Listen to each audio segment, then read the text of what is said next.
here in Childersburg, Alabama. Childersburg is located 30 miles southeast of Birmingham. The population is about 5,000.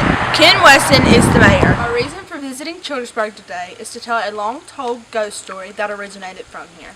My family is from here and still lives here. I moved away from here when I was 4 years old. Here is another side of historical Childersburg. It is the oldest city in America. Childersburg was discovered in 1540 by Hernando de Soto. The ghost story we are telling today is the story at Gloria's Bridge. Since Childersburg is such a small town, everybody has heard this story and has their own version of it. Today, I'll be interviewing my uncle and my mom. While we were on location, we had a special guest up here. Tell us a little bit about yourself. My name is Jimmy Hare. I live right here adjacent to the bridge, and it's just a place where a lot of people come ghost hunting, I guess. Tell us a little bit about the Gloria's Bridge story.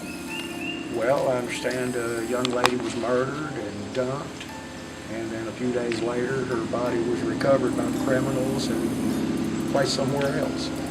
We're here with Uncle Bubba. Tell us a little bit about yourself. My name is Chad Slayton. I'm your uncle. I'm your mother's brother. Been living in Childersburg my whole life until the last couple of years where I've recently moved to Alexander City, Alabama. Tell us your version of the Gloria's Bridge story.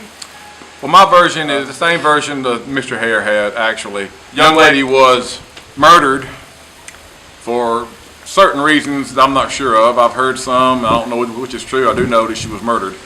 They brought her to this bridge.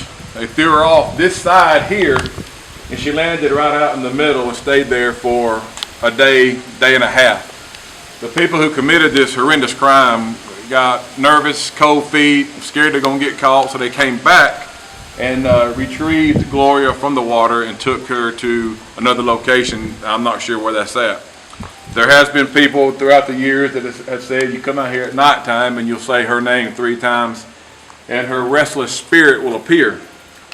I have seen some paranormal activities out here. I've never seen Gloria, but we came out as kids and we would say Gloria, Gloria, Gloria at nighttime, and all of a sudden you'd see like green, I don't want to say light, it was like a lot of energy, a green ball, and it would just appear right over the water here, and that was pretty frightening. We got out of here, and that's the only time that I've ever seen anything myself.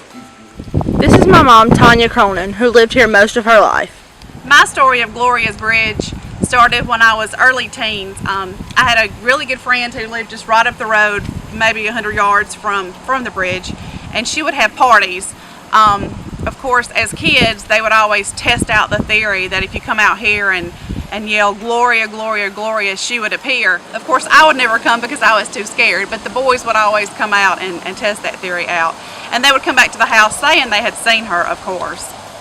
My friend that lived here would always ask me to spend the night, and I always wanted to, but never failed. In the middle of the night, I'd have to call my mom because I was so scared. All I could think of was Gloria's Bridge being so close. Now, the bridge we're standing on today is not the original bridge. It was a covered bridge. It was rickety and got pretty dangerous, so they had to tear it down in 1988, and they rebuilt this one, so that's the one you're seeing today. But still, the story remains. She'll still appear, even though it's not the same bridge, but she'll still appear if you come out here and call her name 3 times.